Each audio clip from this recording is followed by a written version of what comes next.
Our Honorable Governor, Mr.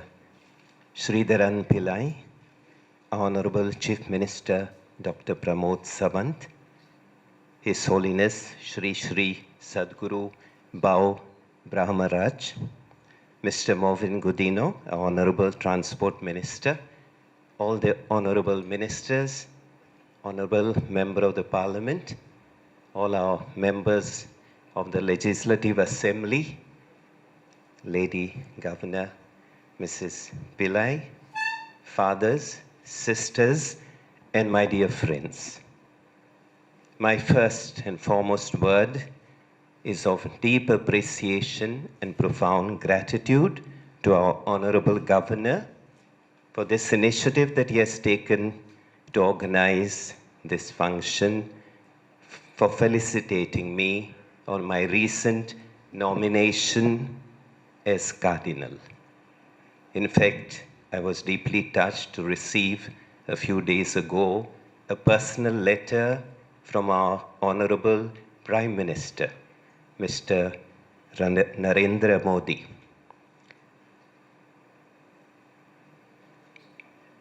I am deeply touched by this gesture of our governor to felicitate me.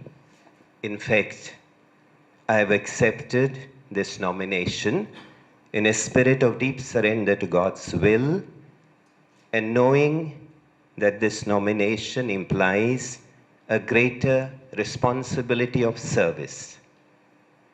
Service inspired by Jesus, who chose to spend himself in the service of the people and who gave his disciples a touching example of humble service when he washed the feet of his disciples and he told them, I have given you an example so that you may do likewise. In the church, there are no honors, privileges, promotions. We are ordained priests, and by virtue of our ordination as priests, we are obliged to render service. And whatever happens afterwards, whether we become bishops, archbishops, cardinals, pope, we continue to remain priests. We continue our ministry of service, obviously with greater responsibility.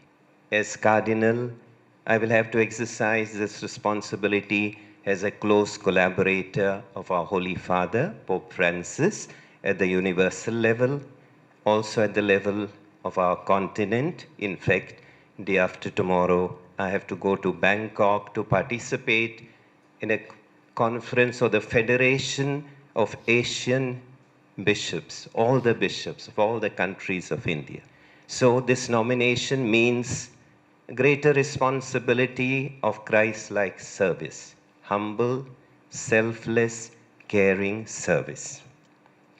We all belong to this country, and India has been known always as a lovely cradle of religions, cultures, languages, ethnicities, and we have all lived as one family of brothers and sisters belonging to the same country. I remember way back when I was studying in Rome, there were students from various countries of the world.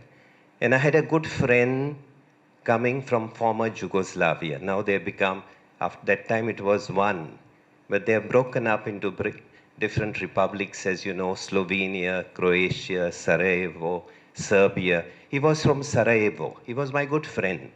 And whenever I went to his room, I saw his name was Pero Pranic, and down he would put Sarajevo.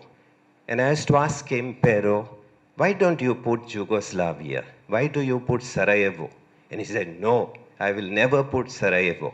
I will never put Yugoslavia. I will put Sarajevo.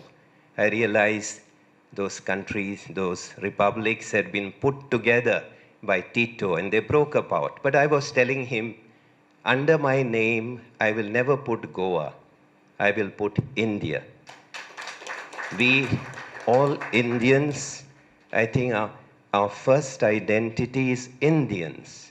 We afterwards may be from MP, UP, Kerala, Goa, Tamil Nadu.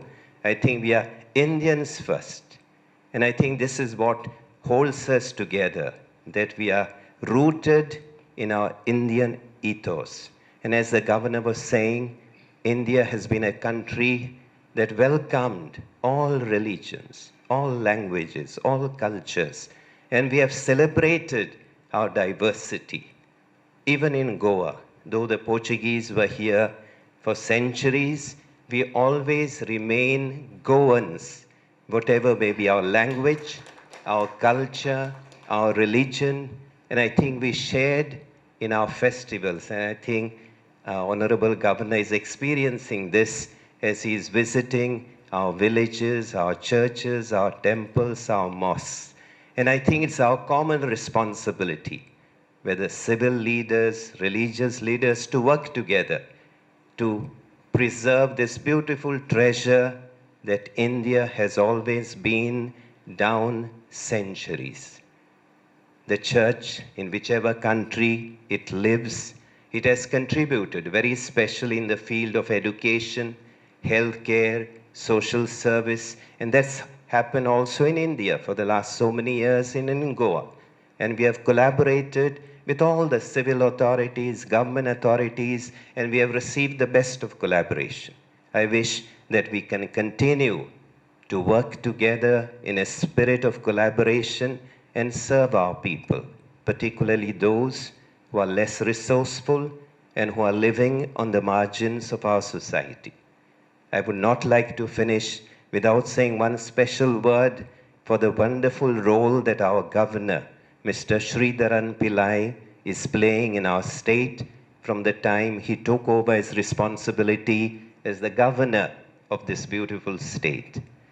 He has reminded us that Kerala is God's own country. I'm sure you will agree that Goa also equally God's own country. I appreciate the initiative that he has taken to build bridges, to get to know our state. The very initiative, probably quite troublesome for him, is to visit our villages. He has been going around. We read it on the papers, villages.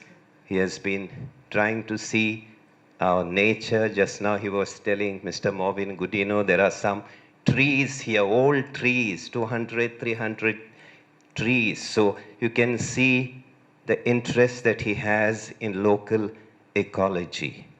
And I also know that he has taken a praiseworthy initiative of reaching out to those who are in difficulties, those who have to take dialysis, those who are suffering from cancer.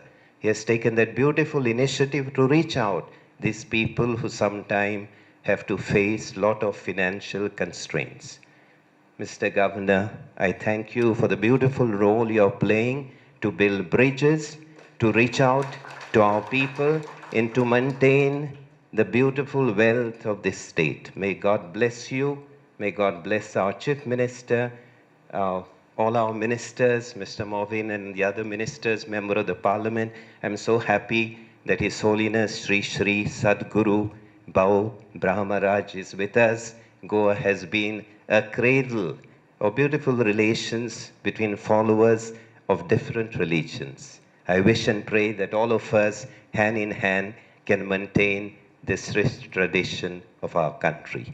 Thank you. God bless you.